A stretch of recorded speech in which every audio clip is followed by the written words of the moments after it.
Hi, and welcome back to Serial Killers, the podcast all about the pests, diseases, and weeds of arable crops. Back with me today is Josie. Hello. How have you been? I have been marvellous, thank you. End of the academic year? My God, absolutely. Brilliant. College is so much nicer without students. I know. Don't know why, but... There you go. Without customers, though, we'd all be unemployed. I know. So this week we're going to do wireworms. Mm-hmm. Do you like wireworms? Oh, they're horrible little things, aren't they? You always say that about all the pests and diseases. Well, things like little... No, they're like wormy, aren't they? Yeah. So their life cycle, they start off as an egg and then they hatch into these orangey brown worms. Yeah. But they've got 6 legs, so they're not a true worm, are they? No.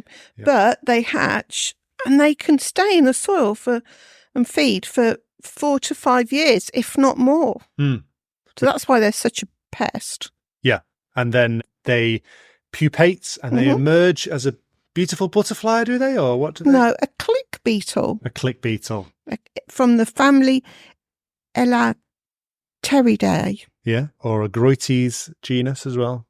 There's about 60 species in that genus. And then most of them could be a pest. That's or right. They could be affecting weeds as well. I suppose That's they could right. be eating weeds.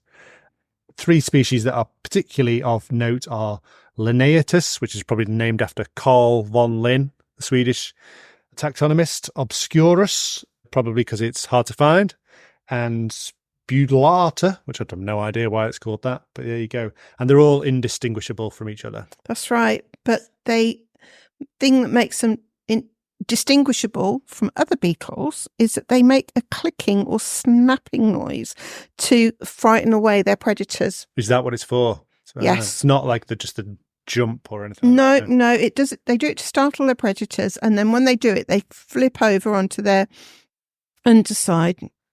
Yep. Yeah. Doesn't sound like a very good defense to me. If I was a bird, I wouldn't be put off. They by can actually leap at speeds of more than 2 meters per second. Can you imagine that? Yeah. They'd do really well in the Olympics. The Olympics. The Olympics.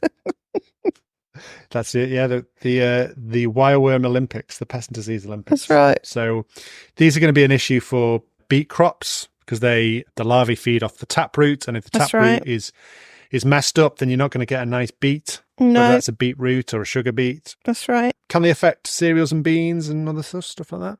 It affects oilseed, rape, cereals, root crops, doesn't it? Yeah, especially winter cropping, I think. That's right. Because the females are always laying eggs, then you're never going to break that cycle, especially when they're going to be in the soil for anything up to 7 years.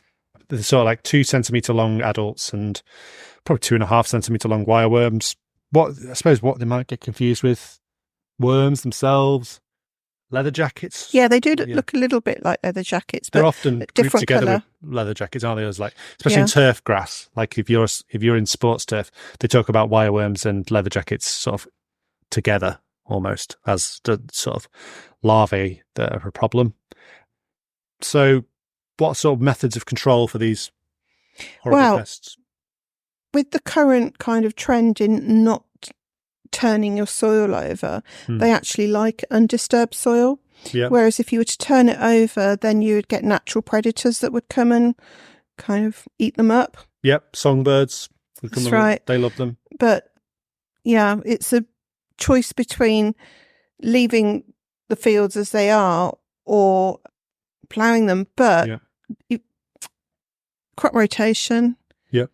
If you rotate your crops well, then you can possibly get on top of it. Yeah, sticking a couple of crops in there that don't like. That's right. Wireworms don't like them. That's right. Yeah, it could be a pest that's going to be on the rise with, so as you say, min-till or no-till. Also, cover crops. If you've got a grass mix in there with your cover crops, wireworms build up in grass. So if you had potatoes following pasture or something like that, it's a big issue. Wireworms anywhere where you've got, like, if you take on an allotment and it's been derelict for 5 years, and then you suddenly grow potatoes, your potatoes would just get succumb to wireworms. So so there is a pesticide that's been proven effective. However, that was banned in 2020. Yeah. So there is another pesticide that's been recently developed, nemathorin. Yeah. So that's kind of in the early stages. But also, it's your deciding what to grow afterwards. We've done fava beans in another podcast, but they are antagonistic to the pest. So if you were to grow fava beans, they wouldn't like it. And they found this way back in World War II in research that they don't like fava beans. Buckwheat and brown mustard as well, they don't like that. Yeah. Oh, that's interesting. And so buckwheat is a cover crop as well, so that's right. That'd be interesting. I think the insecticides go on as seed treatments as well to prevent the sort of in beet, so for flea beetle as well as for wireworms. But it's finding a crop that they don't like. So linseed and brassica crops as well, they don't tend to like. Yeah, I think liming the soil when you've got a brassica crop as well will help, because it's one of those ones like slugs and leather jackets that tend to like more acidic soils. So the fact that you are liming the soil when you're growing a brassica crop should help.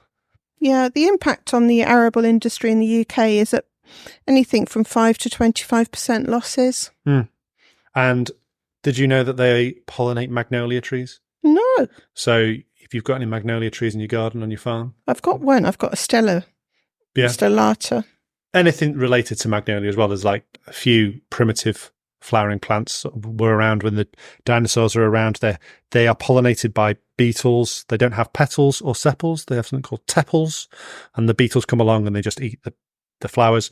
And beetles, the reason beetles aren't a major pollinator in the modern age is because they're shiny and not much pollen attaches to them, whereas bumblebees get loads of pollen attached to a bumblebee. Yeah. So they're specialised. But they do like, and things like flea beetle, you'll find them in flowers, especially on your brassicas, eating the pollen, but also transferring pollen. So, well, anything really it acts as a pollinator, which we don't have many of at the moment. So we really need to be looking at that. Yeah. Do you know any other insects with very long life cycles in the ground? No, not as long as this. Cicadas in America and Japan. Right. So they make if you think click beetles are noisy, they're next level. They come out every year, but they also come out in synchrony. So you'll have particular cicada years, and they're horrible insects simply because they fly about 1.5 meters above the ground. Ugh. And they're massive, and they're just a little bit like giant grasshoppers. Sort of, yeah. But they fly sort of indiscriminately. They're just looking for a tree to land on, and then land on your face, and you're like, get out. Oh, it's horrible. So, yeah. Nope. That's a definite nope. Yeah, it's one of those weird ones. Sometimes in biology, things don't do everything once a year. Like bamboos take 60 years to flower, and then they can all flower at once and then die. So they are flowering this year, aren't they? I've seen some bamboo flowers. Yeah, quite a lot this year. Yeah, there you go. Monocarpic. Anyway, we digress. That was wireworms. I did see, I was watching the telly like you do, and I saw a click beetle nearly as big as this chap's hand, obviously in a different country, and it had big pretend eyes on it. Oh, wow. Yeah. There you go. Right.